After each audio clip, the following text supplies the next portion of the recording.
आइए एक अगला क्वेश्चन देखेंगे समांतर श्रेणी का ही कि 3 अंकों वाली कितनी संख्याएं 7 से विभाज्य हैं। अब हमें ये तो नहीं पता है कि कौन सी हैं, पर इस तरह देखते हैं कि इसके हल में हम देखेंगे कि हल 3 अंकों की पहली संख्या 100 है और अंतिम संख्या 3 अंकों की 999 है।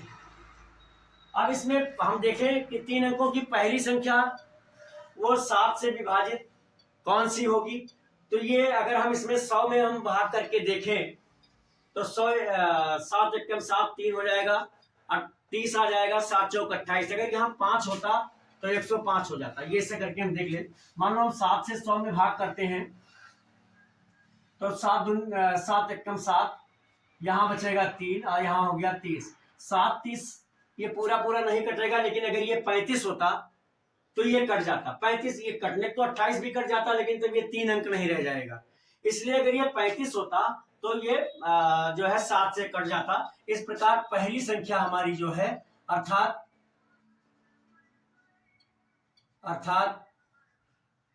A1 मेरा आएगा 105। इसी तरह से हम 999 को भाग करके देख ले 7 से कि जो अंतिम संख्या हमारी है 3 अंक से 7 से कौन कौन सी विभाजित होगी 3 अंक की। तो यहाँ चूंकि ये छोटा पड़ रहा था इसमें जोड़ देंगे और ये बड़ा पड़ जाएगा, तो इसमें हम जो बचेगा रिमाइंडर वो घटा देंगे। तो 7 एकम 7, यहाँ 2 आया, ये 29 हो गया। फिर 7 चौक 28, फिर यहाँ आ गया 1, फिर 9 आ गया, 7 दूनी 14, यानी 5 ज्यादा है, इसलिए हम इसमें से 5 घटा देंगे। अगर हम इसमें 2 और अगर होता तो ये 7 से विभाज्य हो जाता। तो इसमें अगर हम 2 जोड़ें तो 1001 हो जाएगा, यानी 4 अंक की संख्या हो जाएगी। मुझे 3 ही चाहिए, इसलिए जो यहाँ शेष बच रहा है वो इसमें घटा देंगे। यहाँ जो कम पड़ रहा था वो इसमें जोड़ लेंगे 3 अंक बनाने के लिए, और यहाँ जो ज्यादा पड़ रहा है वो इसमें से घटा देंगे 3 अंक बनाने के लिए। यानी जो पहला पद हमारा आया वो आया ये, और अंतिम पद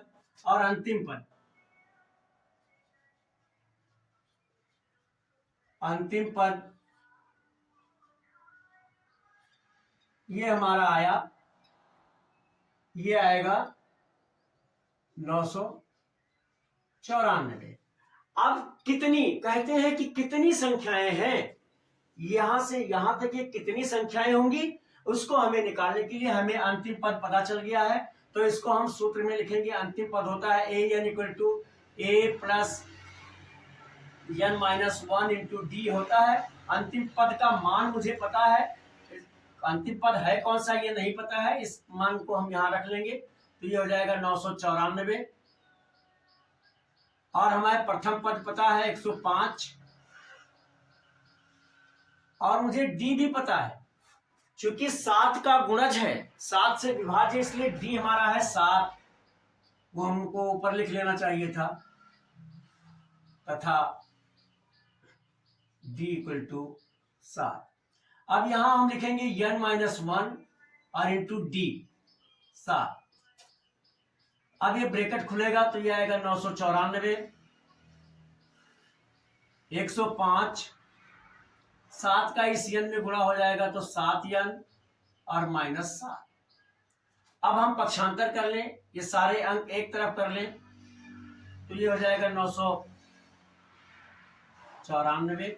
105 इधर आएगा वो घट जाएगा, ऋण 105, 7 इधर आएगा धन 7 और बराबर हो जाएगा 7n। ये तो दोनों जुड़ जाएंगे और ये घट जाएगा इसमें से, तो ये आ जाएगा 1001, और 1001 में से 5 घटेगा, या हम चाहें तो इससे पहले एक लिख ही लें, 1001 ऋण 105 और बराबर 7n। इसमें से घटाएंगे तो यहाँ आएगा 6, एक घटेगा नहीं, यहाँ सुधार लेंगे, ये हो जाएगा 10, 10 में से 5, फिर 10 से यहाँ देंगे 11 हो जाएगा, 11 में से 5 गया 6, यहाँ बचा 9, 9 में से 0 जाएगा 9, और यहाँ भी 9 है, 9 में से 1 गया तो ये आ गया 8, ये आ गया 7। या हम इसको इस तरह से भी लिख सकते हैं, 7n = 896। अब हमें n हमारा कौन सा पद होगा ये जानने के लिए 896 में हम 7 से भाग कर देंगे। तो ये आ जाएगा 7 एकम 7, यहाँ 1 बच जाएगा, चाहे यहाँ भाग करके देख लीजिए। 7 से हम 896 में भाग कर लेंगे तो यहाँ आएगा 7 एकम 7, 1 हासिल आ जाएगा, मैंने 1 यहाँ शेष बच जाएगा, और यहाँ 9 आएगा, 7 दूनी 14, और यहाँ आया 5, फिर ये 6 आ जाएगा, 7 अठे 56। इस तरह से यहाँ आएगा 128, यानी 128वां पद हमारा, कुल मिलाकर के 128 पद होंगे। तो जो आंसर हम लिखेंगे, आंसर में लिखेंगे 128 पद, 128 पद। 3 अंकों के ऐसे पद होंगे जो 7 से विभाज्य होंगे, वो 128 होंगे। ये मेरा आंसर आ जाएगा। एक बार फिर से जान लें, हमें 3 अंकों की संख्या बतानी है जो 7 से विभाज्य हो, तो पहले 100 और सबसे अंतिम 999 लिख लेंगे। 100 में हम 7 से भाग कर देंगे। भाग करने पर मुझे 100 पूरा कटा नहीं, और उसमें जो है अगर हम 100 की जगह 105 होता तो पूरा कट जाता, इसलिए मैंने उसमें 5 जोड़ करके और पहला पद मैंने 5 ले लिया। 999 को भाग किया तो वहां शेष 5 रह गया, इसलिए 5 को हमने उसमें से घटा दिया, तो अंतिम पद मुझे 994 मिल गया। अब सूत्र an equal to a plus n minus 1 into d में उसको रखेंगे। अंतिम पद 994 मुझे पता है, उसको रख दिया।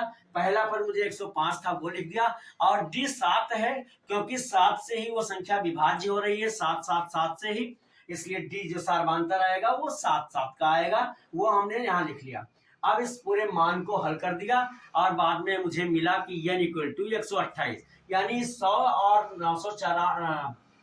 999 के बीच जो है, यानी 3 अंकों की विभाज्य संख्याएं 128 ऐसी हैं जो 7 से विभाजित हो रही हैं। अब इस तरह से मैंने कोशिश की थी कि आपको अच्छी तरह से समझ में आए, पूरा प्रयास किया हूं, और अगर समझ में आया है, अच्छा लगा है, तो मेरे वीडियो को लाइक जरूर करें।